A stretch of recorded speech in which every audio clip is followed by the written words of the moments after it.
Aujourd'hui, les conseillers provinciaux du Hainaut sont sortis de l'enceinte du palais. Ils ont quitté leur zone de confort. Direction Bienne-les-Apart et le centre Arthur Régnier. Rendre concret des dossiers qui sont des dossiers papier et gérés par les conseillers. Je pense que c'est vraiment essentiel de confronter avec la réalité, surtout dans des institutions comme celle-ci. Cette institution gérée par la province de Hainaut propose un hébergement et une école pour infirmes moteurs cérébraux.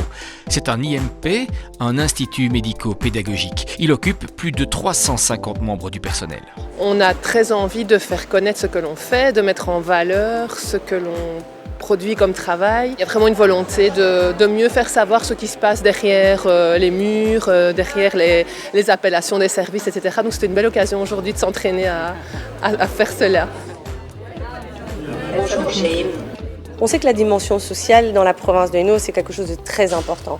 Et donc, effectivement, pour prendre en charge ces jeunes, ces adultes, il faut une équipe pluridisciplinaire qui soit vraiment performante. Donc oui, beaucoup de membres du personnel, mais c'est aussi la qualité de l'offre de soins et de services que l'on veut donner aux résidents ici. Donc ça, c'est très, très, très important. En tant que service public, on ne calcule pas sur la quantité, on calcule sur la qualité du service rendu. D'autant que la situation des personnes handicapées reste un réel enjeu de société. Ici, chacun doit recevoir tous les soins et toutes les aides dont il a besoin. Sanitaires et sociales sont étroitement liés et doivent être envisagés sur une longue durée.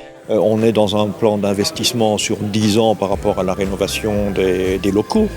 Donc c'est important aussi que les conseillers